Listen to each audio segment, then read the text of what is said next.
Hello, so in today's video we're going to look at cool sits and dips in West Coast Swing for leaders and followers. Let's go. Okay, so looking into now our sits and dips. So the first thing to talk about is first of all say thank you for helping out Harp. And this is your amazing studio in Lisbon. So if anybody wants to visit, it's called One Studio. Yes, she teaches here. And so we're going to talk about etiquette. So in West Coast Swing, we kind of have rule etiquette and safety things. And we don't tend to surprise our partner with a dip because that can throw them off balance, could be injury. So I always tell everybody, be careful, don't injure yourselves. It's more important not to do dips or just to do really light ones if you're worried about injuring yourself. If you're with someone who's more experienced and you can see that they're good at dips and they do it good technique, then you can start doing more playfully, I would say, but be careful. Yes, be careful. So first thing we're going to look at is the concept of axis. So axis is where we think about our center. You might want to think of it being around here, moving towards one side. So at the moment it's in the center. Both feet have about 50% weight between them. And they're going to move over to one side. Now my axis has moved over. Then I'm going to move over to the other side. Beautifully done there, huh? Beautiful. And then, so this is it. So we're shifting our axis from side to side. So this is the concept we use in a dip, is that we're going to throw our partner, throw is a strong word, we're going to gently take them off their axis, and then they know, this could be an opportunity for a sit or a dip, and they can choose. You can always choose this. It's not something that you can get forced into. So imagine I'm now facing this way, and I get taken off my axis. I can go into a sit where the hips are going down, very nice, or might go even further, and I can also, engaging my center, I can then lift my hips up. I like even use my head afterwards as well to have a nice line as I'm being taken into a dip. Beautifully done. So that's the concept of the axis. So to get into this, I like to bring my follower into like a T or an L shape. The T shape is kind of in between me here, or the L is onto one side. I would say the T shape's a good one because it's in the center of you. And then you got to think about the different positions you can put the follower's hand. So you can put it on your shoulder, and then the follower can have magnets, gentle pressure coming down. And this is more likely to be a sit, perhaps. So I'm going to take the follower off the axis, and they can go into a nice sit. And then we can come back up gently, and then move on, making sure their weight is back where we both want it to be, and then continue with our dance. For the leaders now, when I want to take my follower off the axis, I might want to go into just go straight down with a wide base. It's much safer having a wide base than being here. It's not so safe. So having a wide base here, coming down, I'm not bending over like this because I can easily get thrown up. And also, we want to keep connection with our follower, that away energy. So they're pulling away, you're pulling away potentially. If you're coming forwards, we're losing a bit of that and you might fall over. So I'm in this position here, and then I'm going to just twist my torso, and I might even want to move over a bit over to one side. The other option is to have like a lunge where we have a nice straight leg. Could be this way or the other way, depending which way I'm dipping the follower. Nicely done there. Oh, very nice. So I'm doing this. This one is maybe not so safe, so be careful. I would suggest, if you're with somebody you haven't danced with before, maybe try like this one first. And if it feels like, it feels really secure, then next time I dance, I might do one of those with them. So that's for our leaders. Safety points. Followers, safety points for you is the foot that's nearest to the leader is the one that's going to be taking the weight and bending. The other foot further away, if you want to, you can come off the ground or stay there, depending if it's what type of move we're doing. Engaging the core as well is very important. And don't throw yourself into it. You might want to think about energy going down, and then it might go backwards if it needs to, if we're doing that such a position. And the head gently builds there. I like it. Rather than throwing it back and we both, like this. And then I'm going to bring the follower up. And then whatever move you're planning to do next. Beautiful. So that's another option we can do there. Into a nice passe or coupe position you can choose there. Yes, very nice. Yes. So some points there for our leaders and followers. So we were talking about where the arm comes around here, and now the other option is maybe go around the rib cage as we then bring the follower off their axis, and now they have further to go, so it can be more of a dip moment. I might have the other hand here, creating connection. The other hand's here. And I'm just allowing the frame to slowly move away, always keeping a nice slight tone in the arms and not just keeping it loosey-goosey. Anything can happen. Like that. Very beautifully done. So, again, connection point. I like to keep it short first, and then I can, under tension, resisted release. So there's a bit of tension releasing slowly. I can give the follower more space if I trust them and I feel like, yeah, it's just good connection here. But I don't already start here because they're going to be further away and they might throw me out. I like to start here. Okay, I might start allowing them to come out a bit further.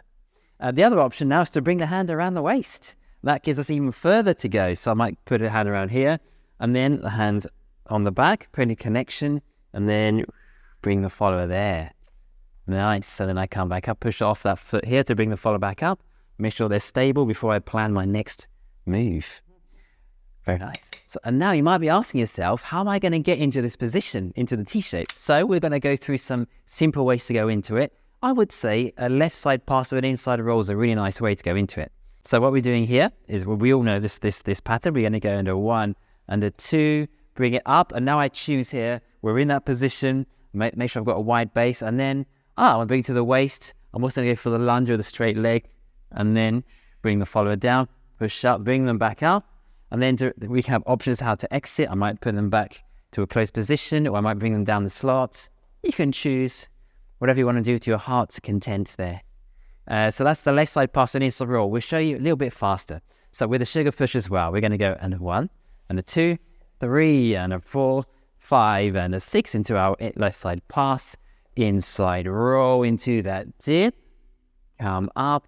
Release, and then a 1, 2, 3, and a 4, 5, and a 6. So that's an option we have there. Another option to go into this is a free spin, believe it or not. So I might do this 1 and a 2, followers coming around as I turn them, take the back early, and then bring them over here. And now the follower, for example, can choose if they want to go up here as well, because she might want to do, for example, a big dip, but she could also have chosen to go here or here, or could have chosen. And there we go for our, a nice dip. You can think about your free arm flippers if you want it here, or if you want it here, or further behind you there, and so on. Bring the follower out, and so on. You can also do a handshake hold. We can have a left side pass with an inside roll, and we go 1 and a 2, and then I bring the hand down, up, across here, and now I'm in this position here. I can then dip the follower. I like these dips here, actually, the hand around the waist. There's a different direction we're going. Rather than what we're doing before, which is here, I've now got the left hand here, and then I'm doing a dip. Be careful of this one, because now there's much more space, more opportunity for things to go wrong, but also to look beautiful as well. So I had the hand in, I just made sure, very gentle lunge, and then if I'm ready, I can do bigger ones. So with the dips, you can go any direction, so be ready for potentially any direction. So that's a nice one I like too, as well. We have many other options. We can have a cross-handed hold here, and I might take the hand 1, 2, 3, and if I'll bring the hands over, and then I might want to go into into one of those, bring it up, very nice, and then I might want to scroll backwards. Lots of lovely options there. So another way we can get into this as well, the free spin, where the follower just lands around here, and then we just go into it, like working together to make this magic happen. So it's under 1, 2, we're doing our free spin, we're both here, and then, okay, I'm going to now go into it together. And make that magic happen. And it's nice, it's fun. They look really nice, our dips and sits. So you might be asking, when do we do dips and sits? I would say use them as seasoning, spicing as spice on your dancing. So don't use it all the time. I would say use it to mark a special moment in the music. Maybe you're accenting something you hear. You might be hitting the 1 in the song, is building up, and you hit that 1 with a nice dip as well. I tend to also, if I dip, I like to also hold it for a moment. It has more effect. So if we do our left side pass with an inside roll, and a 1 and a 2, I want to bring it round my waist. I'm going to hit something, hold it for that effect, and then come out into my next pattern there. If we don't hold it, it looks not so nice, in my opinion. There's less contrast. So with less contrast, 1, 2, 3, and 4, dip, come out. You don't see it. Yeah. But if we hold it, there's time for the people to see it and take it in and say, wow, what a beautiful dip from Hop. more comfortable as well for the follower. Yeah. So that's a good tip as well. So use these less. I like the idea less is more. I like this idea.